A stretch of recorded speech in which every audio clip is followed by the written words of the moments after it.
India or any developing nation will remain in that phase for a long time, at least 2 or 3 decades that I can see. If you are using very costly monitoring tools, then why not an open source monitoring tool? What is the actual need of the monitoring tool? Right? So all of those things need to be understood and optimized. When I'm interviewing anyone, I kind of look at only 3 factors.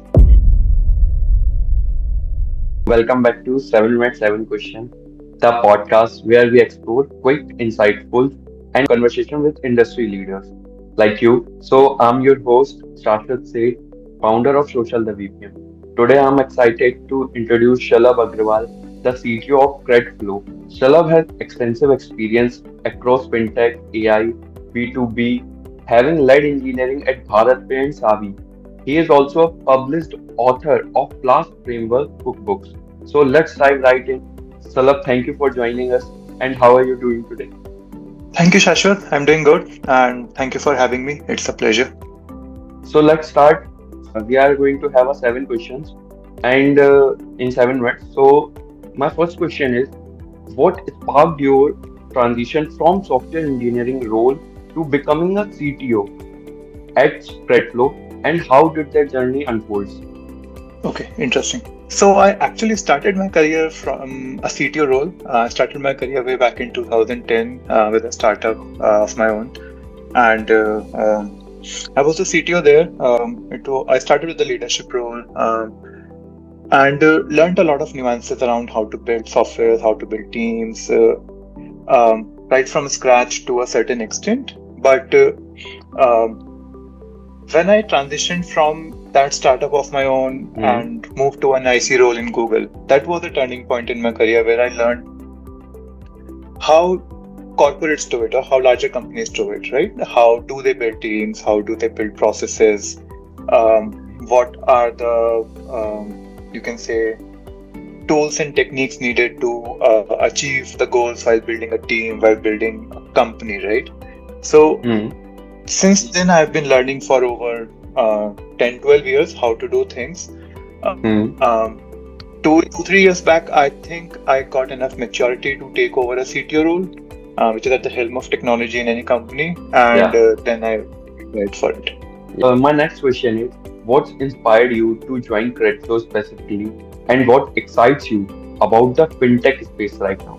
Right. So let's talk about Credflow first. Credflow has a very unique SaaS product, which kind of works with the accounting softwares like Tally of all the, you can say, SMEs across India. So all the small and medium enterprises across India, they mostly use Tally or DC as their choice of accounting software.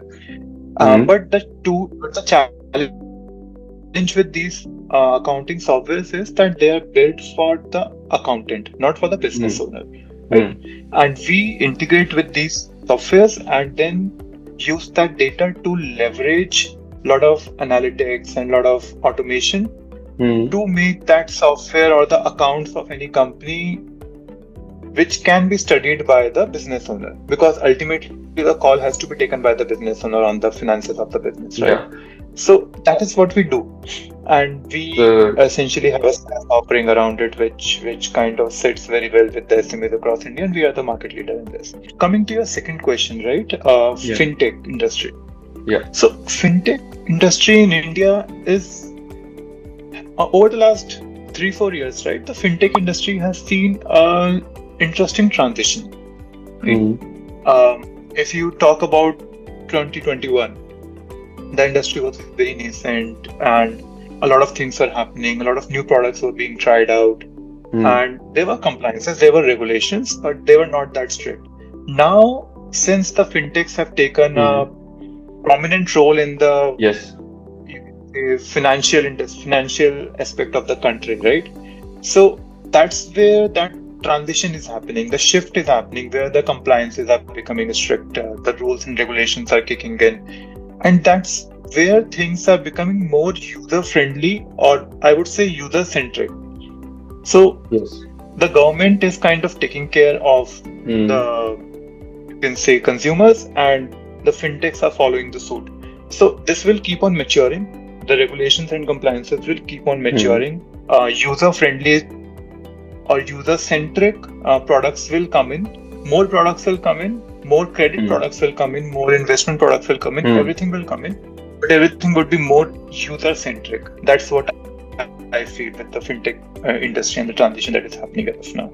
How do you balance leadership and technical responsibilities, especially in a rapidly scaling startup like Credflow?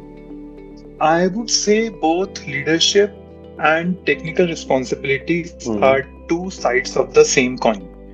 So, being the CTO of a company, right, you have to get involved in a lot of strategic discussions, a lot of product discussions, right, and plan ahead for the future, while making sure that the technical implementations that happen, they are implemented in a manner that they sustain for a long time, right? I cannot ask the team to implement anything without thinking about what will be the repercussions of certain implementation after 2 years. I don't want anything that I've built to go obsolete after 2 years when the scale would be different, what business would be different, new products would come in. So both these are the two sides of the same coin. It is important to get involved in all the technical responsibilities as well as leadership, right? Because ultimately both go hand in hand. You cannot leave one for the other. So balance has to be there. And also, right, when you are taking care of technical responsibilities, technical ownership, it is important to convey all of these things to the business leaders as well. So they understand what are the limitations and what are the strengths of the tech team. Right? What can they do, what they cannot do, and in how much time. So all of these things have to be balanced out. So you have worked across various domains like fintech, B2B, AI, ML. Which domain, basically I have asked, but which domain excites you the most? Fintech, B2B, AI or ML? Yeah, I've been sticking to fintech for last 5 years. So obviously it excites me a lot. Yes. As so fintech is also booming in India from last 5 to 10 years, I think. Yes, for sure. And it will kind of keep on happening with more maturity coming in. That being said, I think AI/ML is a domain. It is not a separate domain. It is something which is accessory to other domains. So it will plug into everything. Right? So AI would already getting plugged into fintech, already getting plugged into B2B, SaaS, enterprise software, whatever, right? So that is already happening. That is already in progress. So for future, I think AI/ML is something which excites me a lot, but not separately, right? It has to be an accessory to some domain. AI/ML as an helping domain for me. Yes. So with your experience at BharatPe and Savvy, how do you see the future of fintech evolving in India, especially about around lending and credit systems? India, or for that matter, any developing nation, right? All of these are credit-hungry nations. When I say credit-hungry, it means that these countries have a huge population which is middle class and lower middle class, right? And a lot of aspirational people as well, right? People who are fresh out of colleges, want to do a lot in their lives. They have a lot of aspirations, a lot of needs, wants. So that's where the major consumer base of their lending systems are. The major major consumption of the loans happens in this segment, which is, you can say, 25 to 40 years of age, right? And these people are credit hungry. They need credit, they need loans so that they can meet their aspirations and achieve something in their life, right? Whether someone wants to buy a phone, whether someone wants to buy a laptop, or someone wants to kind of have a good education for their kids, whatever, right? There can be n number of loans purposes, right? But that is what it is. So that being said, since this need for credit is very, very high, it is important that the compliances are kicked in accordingly, and that is the shift that I was talking about earlier, right? So India or any developing nation will remain in that phase for a long time, at least 2 or 3 decades that I can see, and compliance and regulations will play a huge part to make sure that credit reaches the right people, and they are able to utilize the credit that they get without being put into a cycle of loan, right? Because people get stuck in a loan cycle and then they Loan keep cycle. on taking more loan to close another loans, right? To So close and they move out that cycle. So that's I what think our government do. that's what, yes, and that's I think important that government takes that step to make sure that compliances are there. What's your approach to optimizing infrastructure costs while ensuring everything scales effectively? Hmm. Yes. So that's a very interesting question, and I have been doing this for last 3-4 years, right? For Yeah.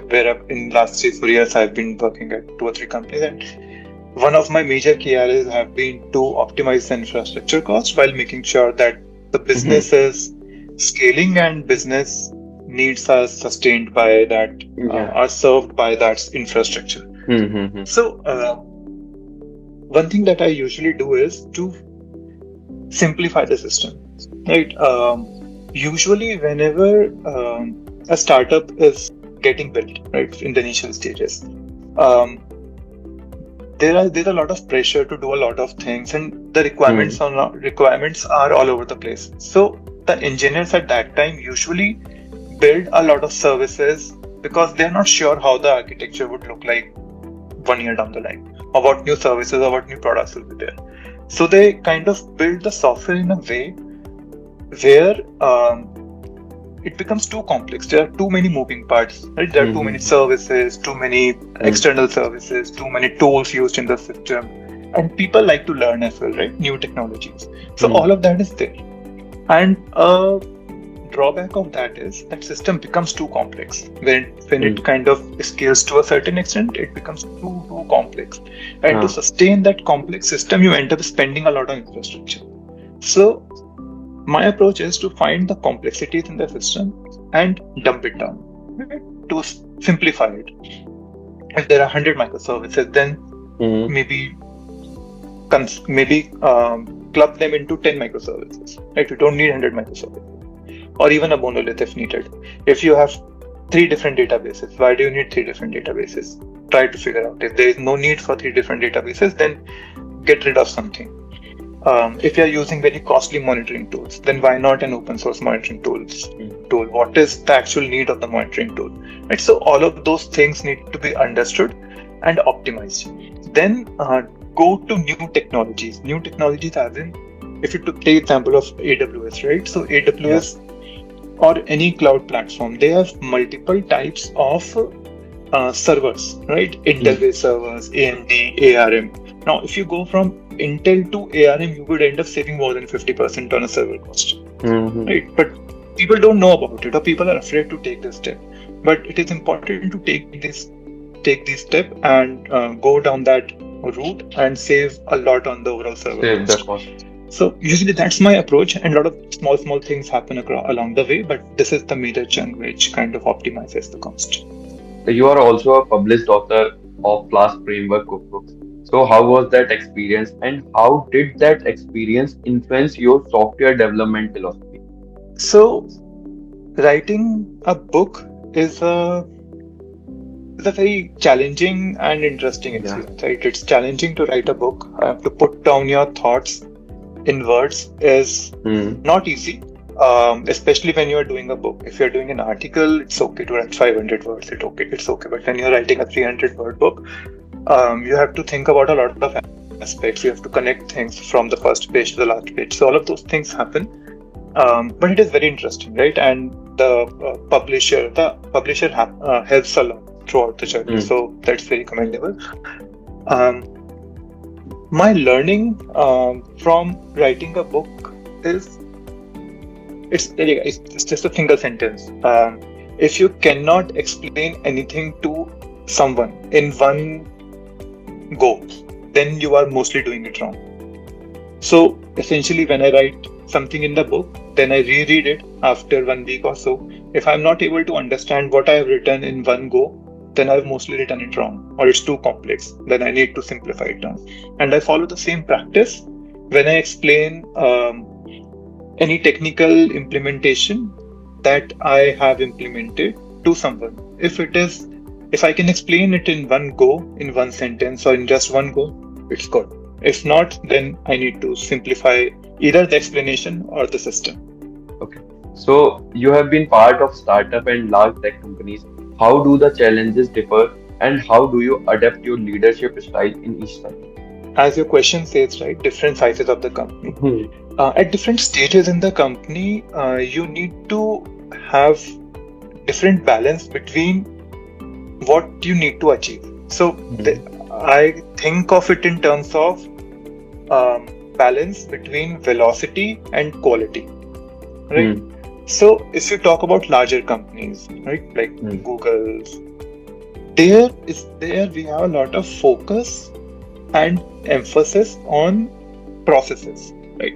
And those processes ensure that anything that comes out is high quality, even though it takes a longer time to build. But when you talk about an early age startup, think Savvy, think Credflow. In such a startup, there is a lot of emphasis on shipping things out very, very quickly. And when the emphasis is on shipping things out very, very quickly, then you might have to compromise a bit on the processes, a bit on the quality. But I think that's okay. You, as a leader, I need to understand what stage the company is, what is the balance that I need to maintain. So in an earlier startup, I would like to keep my balance a bit tilted towards shipping things out quickly. That is velocity. In a larger company, my balance would be towards more on processes, so that quality is better. Not that startups don't need quality, but that's a trade-off that they tend to take willingly, right? So essentially, this is the balance that needs to be kept, and that's my learning from multiple companies throughout my career. How did you approach team building, especially from scaling 25 engineers to 60 engineers globally? Essentially, there are two aspects to it, right? When you talk about team building, right? So I believe that the people who are already in the system, right, the 25 people that we already have in the system, I can trust on them. I like working with them. I can trust on them to bring in more people who they trust on, right? So I like to build that cycle and let those people bring in more people from their network, from their references. So that helps a lot. We already have one degree of trust on these new people who get referred.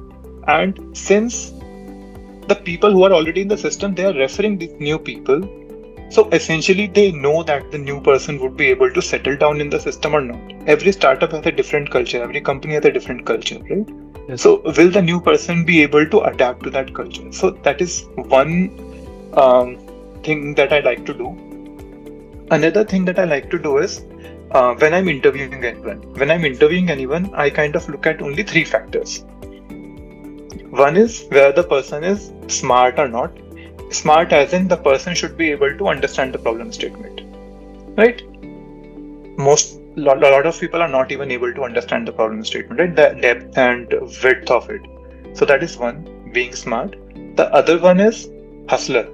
So essentially the person should try to solve the problem. He might not reach the solution, but he should try to solve the problem via whatever means possible. He should be a hustler. And the third one is that the person should be culturally aligned, right? It is important that the person is culturally aligned to the company or the culture of the company. These are three things that I look for. Everything else is secondary. The technology, whether the technology matches or not, whether the location matches or not. So all of these things are secondary. They can be taken care of. But the 3 pointers that I told you, I like to focus on them a lot while building a team. As you answered already my last question, how to hire the best tech talents. So you already give the 3 points. So at last, any advice you want to give to entrepreneur who is starting in fintech or they want to build a tech team? So any advice you want to give with so much experience, and you have worked in so many companies, in large companies, startup, and you have built so much. So any advice or anything? When people are starting up, they should look to hire only those people who they feel they would want to work with. they like working with. It is important to hire only those people whom you would like working with. You would want to go on coffee with them. You want to go on dinner with them. If you cannot do that with the person you have hired, Mm. then you would essentially end up spending a lot of energy in aligning things, and you don't want to do that. You want Mm. things to be said while they are being unspoken, right? Mm. Understand things in explicitly, implicitly, and kind of just things should get rolling. So Yeah. that is what you should look for when you are building a team and hiring people. Rest everything falls in place. Thank you so much for sharing these insights for balancing technical and leadership roles and how to, basically to your vision for India's fintech startup future and for anyone wanting to learn more about your work and Credflow. So, if anyone want to contact you, where they can find you? LinkedIn, Yeah, yeah. LinkedIn. Okay, so I will mention that link. So that's fantastic. Thank you again for joining us on 7 minutes, 7 questions.